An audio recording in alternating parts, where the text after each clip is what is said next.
Samajwadi party में सियासी घमासान रुकने का नाम नहीं ले रहा है और इसका ताज़ा उदाहरण बनी है मेरठ की लोकसभा सीट, जहां पार्टी ने एक दो बार नहीं बल्कि 3 बार अपना कैंडिडेट बदला है। और गौर करने वाली बात यह है कि पार्टी ने नया कैंडिडेट सुनीता वर्मा को उस समय बनाया जब एक दिन पहले ही अतुल प्रधान मेरठ लोकसभा सीट से अपना पर्चा दाखिल कर चुके थे। तो hi, this is Vikas and today with me in the studio is Tanveer Azam. तो Tanveer ji, what's your take on the issue? क्योंकि जैसे कि आपने देखा कि एक दिन पहले नॉमिनेशन भरा अतुल प्रधान ने और रातों रात उनका टिकट बदल दिया गया। Thank you Vikas for calling me. ये Samajwadi party they have been doing this for some other seats also, like for example Gautam Buddh Nagar seat जिसके अंदर नोएडा आता है, they have changed their candidate like 2-3 times, and they are doing it for some other Agra seats and also.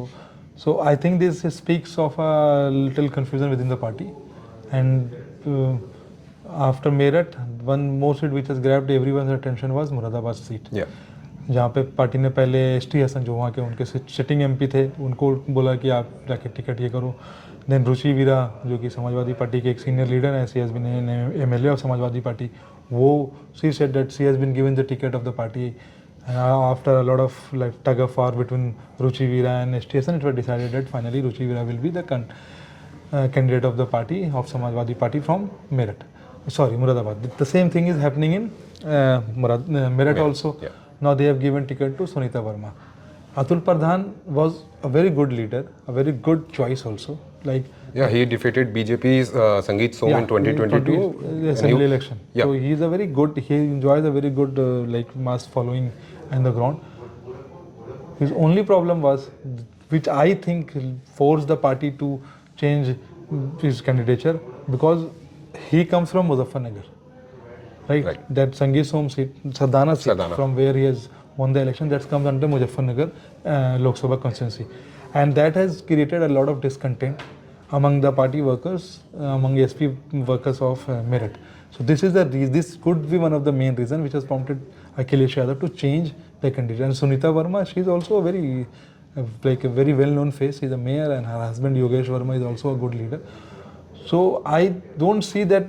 Of course, it speaks a little that party has not done their homework and all. But yes, it's fine that they have changed the decision and they've given a ticket to a local party worker, which is fine. But as we saw, that Atul Pradhan has said that he will resign if his ticket is cut.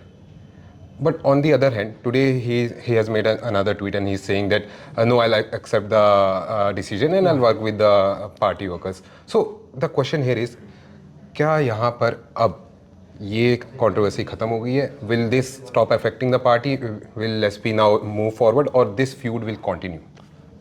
मेरे ख्याल से ये जो है, ये घमासान जिसको कह सकते हैं, ये ख़त्म हो गया है, क्योंकि अतुल प्रधान अब वो किसी और पार्टी में तो जाने की उनकी इच्छा है नहीं, अगर जाने के लिए उनके पास ऑप्शंस भी नहीं है, क्योंकि अगर आप देखें तो सारी पार्टियों ने अपने अपने टिकट तो दे दिए, चाहे बीजेपी हो और ये हो। हाँ, सारी पार्टी से मुझे याद आया कि BSP बहुजन समाज पार्टी मायावती जी की, उन्होंने भी बहुत इंटरेस्टिंग कैंडिडेट खड़ा किया मेरठ से, देवव्रत त्यागी। और ये देवव्रत त्यागी जो है, ये बीजेपी के जो कैंडिडेट है अरुण गोविल, उनका खेल थोड़ा सा बिगाड़ सकते हैं। ऑफकोर्स मेरठ बीजेपी का एक गढ़ है, बीजेपी यहाँ से जीतती आ रही है। और ये बड़ा इंटरेस्टिंग एक फैक्ट है जो मैं देने के दर्शकों को बताना चाहूँगा कि 2014, 2019 और 2024 तीनों के जो लोकसभा चुनाव के जो प्रचार, उत्तर प्रदेश का जो प्रचार का जो बिगुल है, प्रधानमंत्री जी ने मेरठ से ही फूंका है। तो मेरठ की सीट बीजेपी के लिए नाक की भी लड़ाई है। और यहाँ से अरुण गोविल, जिन्होंने रामायण में राम का किरदार अदा किया था और काफ़ी फेमस है वो, एवरीवन नोज हिम, उनको इन्होंने खड़ा किया है। लेकिन मेरी कुछ वहाँ पे लोगों से बात हुई है मेरठ के, तो थोड़ा सा वहाँ पे लोगों में ये है कि बाहर से एक कैंडिडेट को ला के, और आप जब आपकी पार्टी में इतने अच्छे लोग हैं, ये आरोप लगते हैं कि आपने हेलीकॉप्टर से ड्रॉप कर दिया, पैराशूट कैंडिडेट है। बट ठीक है, मतलब बीजेपी इज अ कार्डर बेस्ड पार्टी, तो of course Arun Govil will get the support of his voter. But yes, Devvrat Tyagi is a good choice of Mayawati. Win or lose are a very different thing, but yes, he can give a tough contest. And plus, Sunita Verma is a very good choice for Samajwadi Party. So, Meerut this time will not be a cakewalk for BJP. If all these parties will put their stand behind all their leaders, then Meerut could be a very interesting, and like if like borrowing from Ramayana, ये कह सकते हैं कि मतलब मेरठ में इस बार एक अच्छा खासा हमें वो आपस में वो संग्राम देखने को मिलेगा। यस, बिल्कुल। बट दिस कंट्रोवर्सी, जैसा कि हमने देखा कि समाजवादी पार्टी में सबसे पहले टिकट दिया गया था भानु प्रताप सिंह को, फिर उसके बाद काट के अतुल प्रधान, अब सुनीता वर्मा आई है जो कि खुद दलित चेहरा है, और आपने बताया भी कि उनके पति योगेश्वर वर्मा खुद लीडर हैं, 2 बार एमएलए रह चुके हैं। बिल्कुल। बट इस टाइप की कंट्रोवर्सी क्या अपोजिशंस को बेनिफिट में डालती है?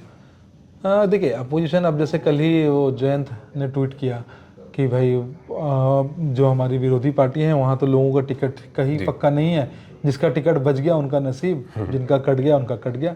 तो अपोजिशन तो इस पर अपनी मज़े लेगा, उसको इस तरीके से प्ले करने की कोशिश करेगा। बट मुझे लगता है कि राजनीति अब इन चीज़ों से ऊपर उठ चुकी है और ये सब होता रहता है। अगर आप ध्यान से देखें तो बीजेपी के भी कुछ पार्टी, उन्होंने मतलब यूपी की ही बात कर ले, श्रावस्ती के जो उनके कैंडिडेट थे उनको बीजेपी ने टिकट दिया, उन्होंने 2 दिन बाद टिकट वापस कर दिया। गुजरात में 2 कैंडिडेट ने उनके टिकट वापस कर दिए। कांग्रेस के कैंडिडेट्स भी ऐसे हैं जो टिकट वापस कर देते हैं, करा है इस बार भी किया। रोहन गुप्ता ने फॉर एग्जांपल गुजरात में वापस किया। सो बीआरएस की कैंडिडेट थी वारंगल से, उनको बीआरएस ने टिकट दिया और उन्होंने टिकट वापस कर दिया और अगले दिन कांग्रेस ज्वाइन कर लिया। तो ये सब राजनीति का हिस्सा है और इनको इसमें बहुत ज़्यादा रीड करने की ज़रूरत नहीं है।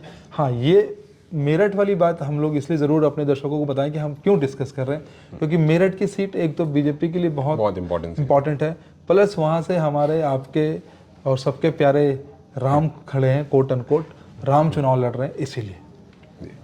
ओके, तो जैसा कि आपने देखा, ये था पूरा एनालिसिस अतुल प्रधान के टिकट कटने का और उनकी जगह सुनीता वर्मा को टिकट मिलने का। और ऐसे ही और इंटरेस्टिंग एनालिसिस के लिए आप देखते रहिए डीएनए, और अगर आपने अभी तक डाउनलोड नहीं किया है तो डाउनलोड कर लीजिए डीएनए का ऐप।